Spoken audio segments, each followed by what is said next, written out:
Yeah, Is so it seems like the political silly season is heating up in Barbados, and interesting. I too am one of those people, along with Don Leacock and others, who believe that this is an opportunity for the Barbados Labour Party to make this a general election. So that's something for the Democratic Labour Party to look out for. I think this election is a teaser. They know that they've lost some ground, and they're hopefully, will use this if they do go ahead for a by-election. I think the DLP did the right thing in coming out so early with a candidate, and not listening to the so-called political scientists who was telling them to back out and not to contest. That's not a good strategy. So Motley has 90 days in order to turn what would normally be a by-election into a general election. So we'll see how that goes.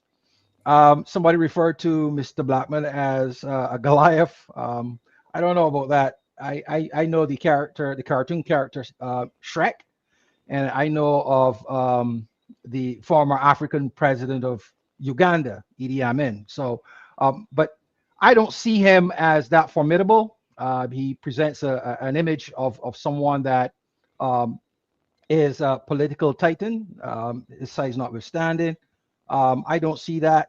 And I mean, clearly the people in St. James North have a decision to make. I mean, we all know that any candidate for the Barbados Labour Party under Mia Motley is a proxy for her, right? So when they went to the polls in 2018 and in 2022, they all went and voted for the BLP person with the hope of getting Mia Motley as prime minister. Well, she's already there. So why do you need to vote for Chad, who's not going to be a representative of your kind, right? Especially in a time in Barbados when you need opposition voices, which is an integral part of governance in Barbados.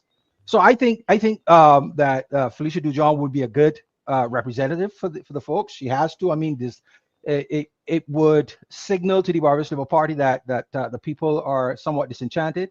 It would also signal to the Democratic Labour Party and to Ms. Dujon that they really need to not only earn it, but keep that seat as well. And the only way I know of keeping a seat in Barbados is through proper local representation, something Correct. that many of the current members of the political class are very poor at doing.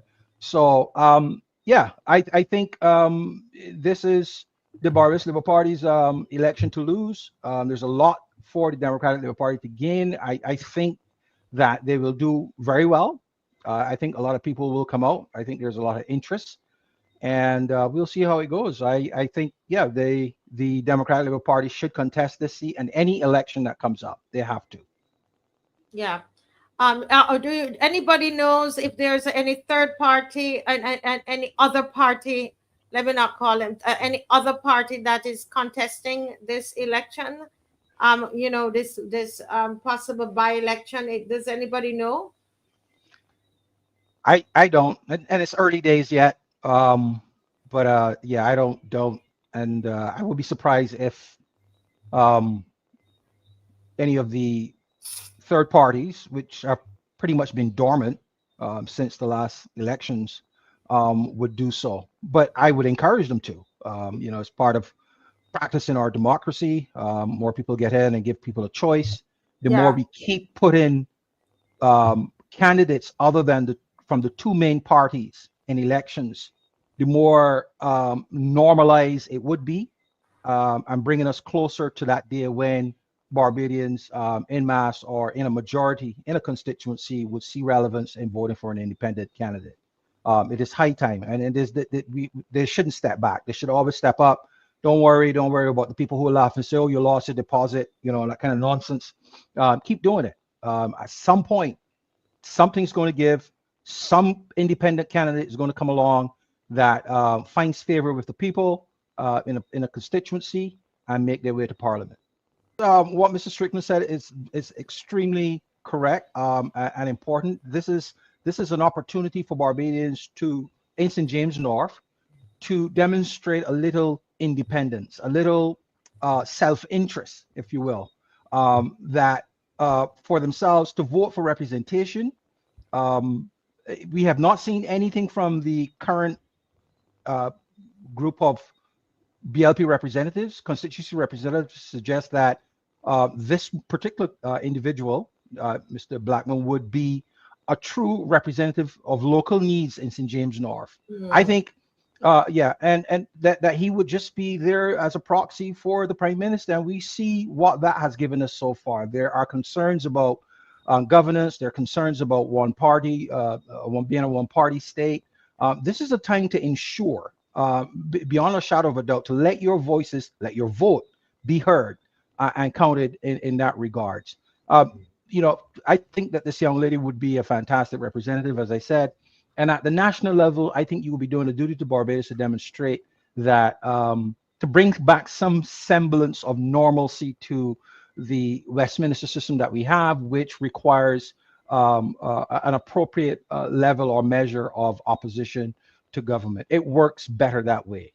So good luck to her. I'll be, talking about it more as I look into what the comments are. Some of the early comments, and I will finish with this. Some of the early comments I heard is, speaking to her nationality, and that's utter nonsense. We've had Yeah. folks of different citizenship in our parliament before. We had Aaron Truss.